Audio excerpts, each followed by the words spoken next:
Good morning on this Sunday, May 28th, and welcome to the Georgia Gang. 2 more Republicans announced for president who will win key Georgia endorsements. Also, Governor Kemp travels to Israel on a trade mission, and Atlanta city leaders move one step closer to helping to fund the Atlanta Police Training Facility. Melita, Phil, Theron, and Martha are all here. The debate and discussion begin right now. From the Fox 5 studios, the Georgia Gang starts now. Congressman Rich McCormick is the first high-profile Republican to get behind Florida Governor Ron DeSantis for president, whose first-of-its-kind campaign kickoff didn't go exactly as planned. Sorry about that. We've got so many people here that I think we are kind of melting the servers. There were some long pauses and a delay of more than 20 minutes for the Florida governor's long-awaited campaign kickoff. We had a huge audience. It was the biggest they'd ever had. It did break the Twitter space.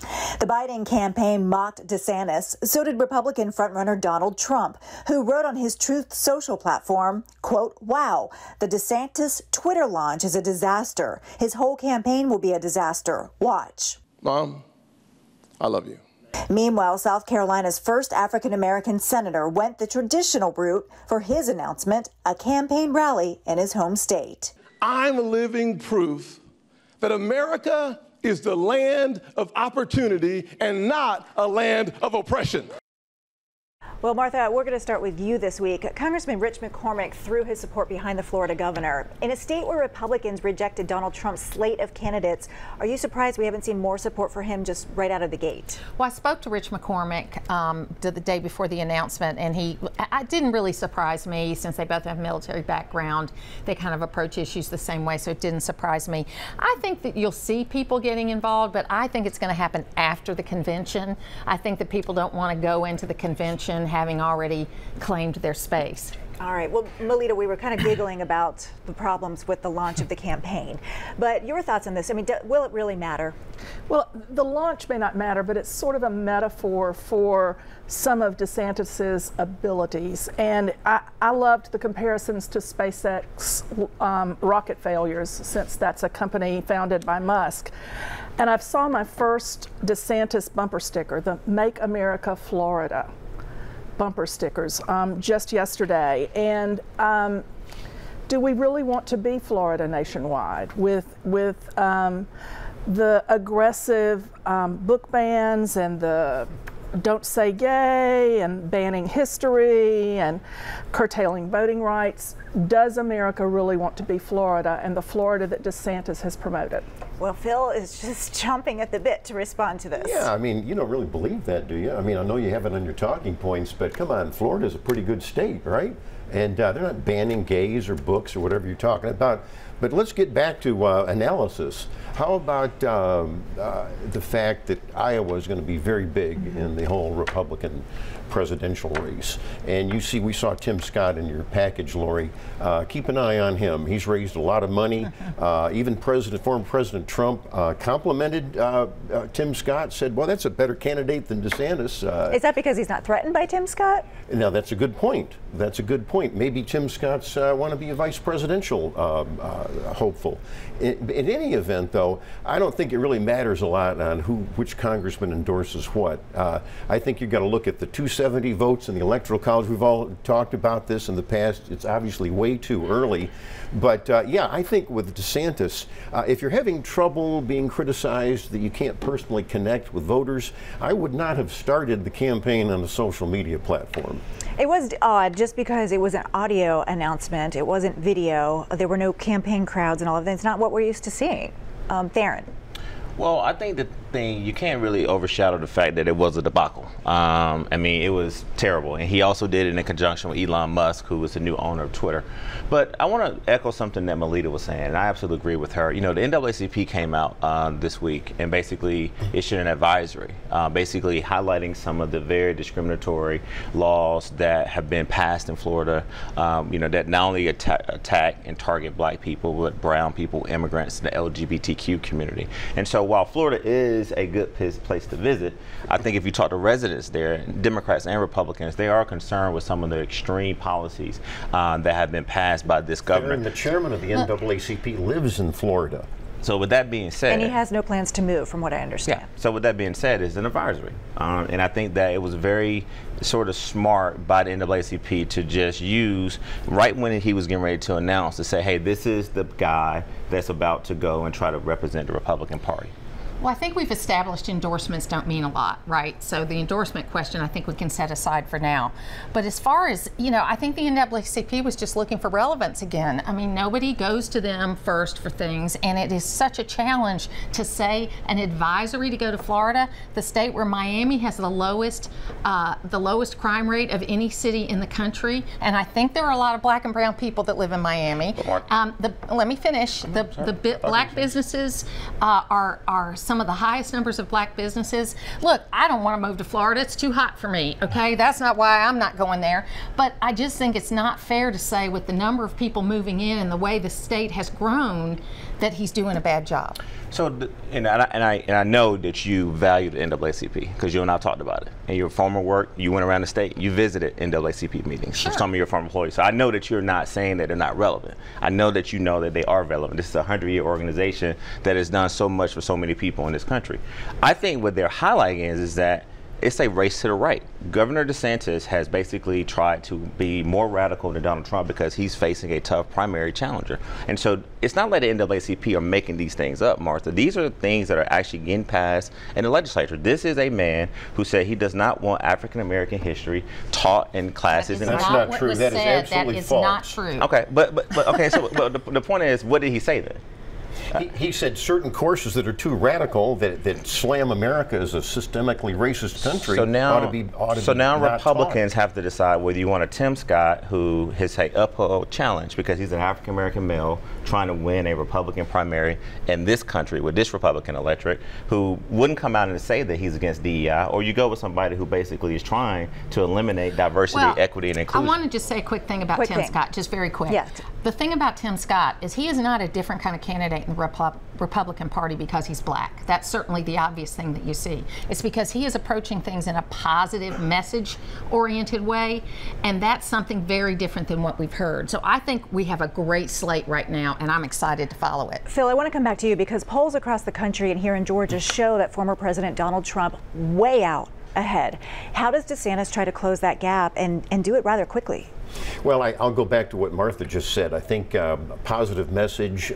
We need to renew America because the flip side of this polling is Biden's doing worse than ever in terms of popularity and in terms of do you like where the direction of the country is going.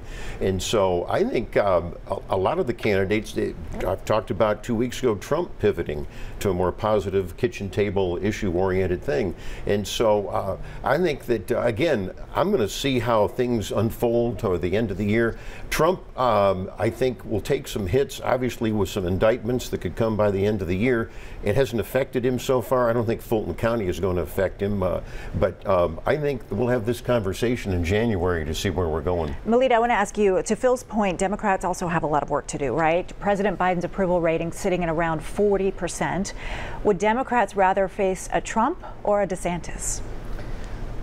I think both have their issues. I think Democrats just need to improve their messaging and get across the legitimate achievements, and there are many, of the Biden administration and of Democratic policies.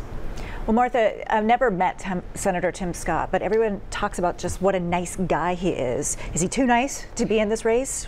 I don't think he's too nice, and I will say I met him for the first time right after I lost my congressional race, and a lot of times people don't want to talk to you after you lose a race, and he did, and he kept in contact, and he stayed in contact, so he knows how to keep relationships, build relationships, and I think that's important. I like him a lot. My family's from South Carolina, so I love the messaging, but is he too nice? He's a very nice guy, but I want to believe he's not too nice, and that I would like to see someone like him be the nominee. Well, Theron, we saw the late Herman Cain really come into a Republican primary and just stir things up. I mean, he didn't win, but he did stir it up. And then look, like Herman Cain, may he rest in peace, Tim Scott has a very impressive resume. The point I want to make about Tim Scott is, and I'll give him a little credit, he's worked with other senators like Cory Booker to deal with the issue around HBCU funding, right? He should be talking about that. But why is he not leading with that? Is because I think that he's running at the wrong time. He's a nice, senator from South Carolina who's trying to be positive, where you have everyone else except Nikki Haley and Mike Pence, but Trump and DeSantis running to the right. And so I just don't think that his sort of approach of being the guy who wants to get along and get his positive message is not going to work in this Republican primary. Phil? You know, you keep talking about running to the right. You know, we're talking about on the right issues that appeal to independents and moderates. The left hates parental school choice, for example. The left doesn't care about open borders. Inflation, gas is higher than ever since when Trump left. So this isn't running to the right if we're pointing these things out. This is a lot of common sense things that are appealing to the average American. And that's why you talk about messaging, Melita. The Democrats can't be messaging about open borders and inflation, and we're not energy independent anymore. So I think that it's a center-right campaign that virtually all of the Republican candidates are embarked upon. The one thing that is going well is the economy. And what you failed to let our viewers know is that we've had 7 to 8 straight months of job growth. Don't cut me off. No. Going into a recession. Front page at AJC is that the metro region is working. Read the Wall Street Journal. Thank you. That's because Read of Biden. the Wall Street Journal. Oh, they'll tell you that it's because of Governor Kemp. but guess what? It's a trickle down. It starts at the federal level. I'm not going to give any credit to Kemp and the Republicans. He said trickle down. No. I'm saying it trickles down. I don't try trickling down. No, I'm saying it trickles down. But you got to give Biden credit on this job growth that we're having. Nothing to do with the lowest unemployment rate that we've ever had. African Americans are working. You got to give him credit on that. I got to leave it there. Coming up, speaking of Governor Brian Kemp, he's in Israel this week to drum up business for Georgia. Have a question or comment for the Georgia Gang? Email them at georgiagang@foxtv.com. Governor Brian Kemp, First Lady Marty Kemp, and their daughters spent the week in Israel on an economic development trip. The governor promoting Georgia as the best place to do business, meeting with several Israeli leaders, including Prime Minister Benjamin Netanyahu. Phil, to you first. This was a great trip and a needed trip, and our Economic Development Commissioner Pat Wilson went along. He's one of the best in the country, in my opinion. And I want to focus on one of the aspects of the trip, and that is cyber, the cyber industry and cybersecurity. We are behind. In fact, just to digress, it was then Governor Nathan Deal that went to Israel, learned about cyber, came back, and what did he do? He had the legislature fund the great Augusta Cyber Center over by Fort Gordon, which has a cyber command. Cyber was on the topic here of this Kemp trip. I want to see a cyber industry come here even more, and the governor has a great legacy with electric vehicles, I think. I want to see him have a great legacy with cyber and cybersecurity. Well, Melita, some also see the move as a way to boost Kemp's foreign diplomacy ahead of a very uncertain 2024 presidential election.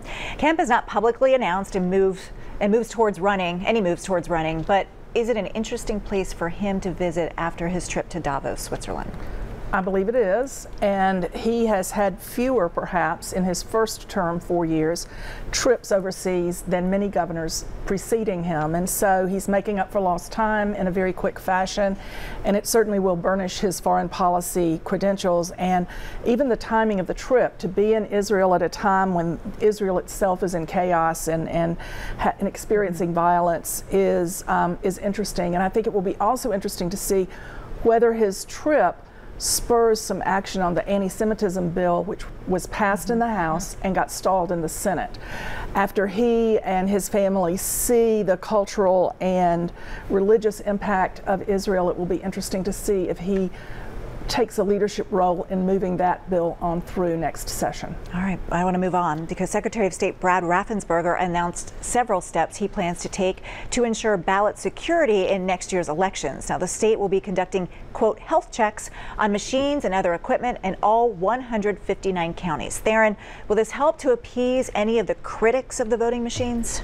Well, what's interesting is that Secretary of State Raffensperger has been busy since the session has ended, and this is just one of the things that you see that his office is doing. Now, my fellow Democrats are going to say we would have liked for the Secretary of State to do this a little sooner, and I think he even had a comment that sort of said that, and I'm trying to find it here, but basically implied that the Democrats would have said, hey, they're going to criticize me for doing it so late. But I think that what the Secretary of State understands, Lori, is that we're about to be in the national spotlight again in 2024, and we want to be in a national spotlight at a time where I just read, and I think if Brian Robinson was here right now, he would be talking about that you have more people vote in Georgia than any other state in the Southeast. Southeast. Well, we want to make sure that people are voting, but we want to make sure that the voting machines are running correctly and that people feel that election security is at its highest point, but also that the counties are working with the Secretary of State's office to have good elections.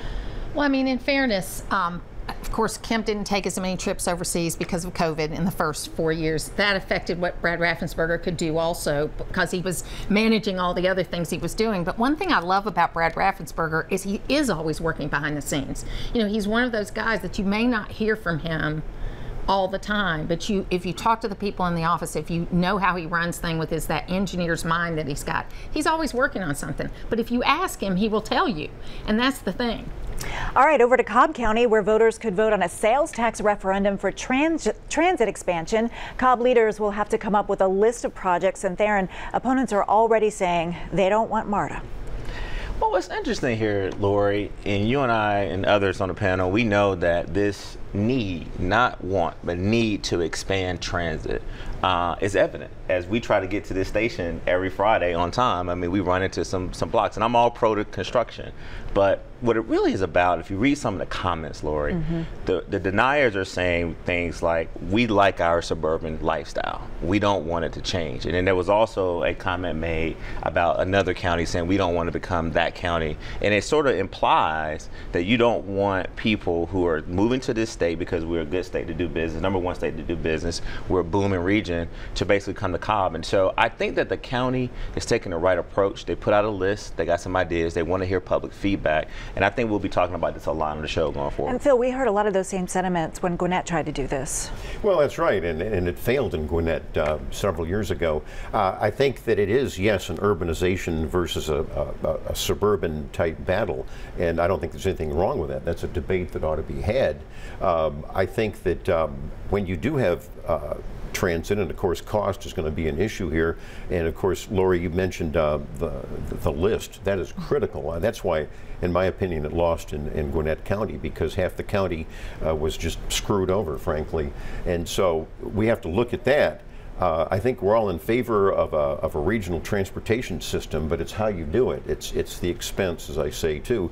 And, you know, where you do have transportation links going out, you do have a crime problem. So I understand some of the concerns. I don't know if you want to compare it to other counties, but it all depends on where you're putting these buses or trains or whatever you're doing. I don't know if the statistics always back up that assertion. Right. So, all right, we'll leave it. Disagree with that. I want to make one comment, because I think I have a little different view than most conservatives do on this, is that I am very much in support of expanding transit, and I do think there's got to be a good plan. And I was around when the first vote was taken for DeKalb and Fulton and MARTA and all of that kind of stuff. But as we try to go around in Metro Atlanta, it's, you know, the growth has already come to Cobb County, okay? And the growth is already there. And I think that what we've got to do is work together with people and find the right plan. And I think you're saying the same thing, Phil, but it's like, I'm very much in support of this moving forward. All right, I'll leave it there. Coming up, Atlanta city leaders are one step closer to helping fund the Atlanta Police Training Facilities. We'll discuss after the break. Join the discussion on the Georgia Gang Facebook page and watch past episodes on the Georgia Gang YouTube channel. Plans for a $90 million training center for Atlanta first responders took a step closer to becoming reality this week. A city council committee Wednesday approved funding for the site. The finance committee voted 5-1 to approve a plan for Atlanta to pay its share of more than $30 million. Martha, this now goes to the full council for a vote.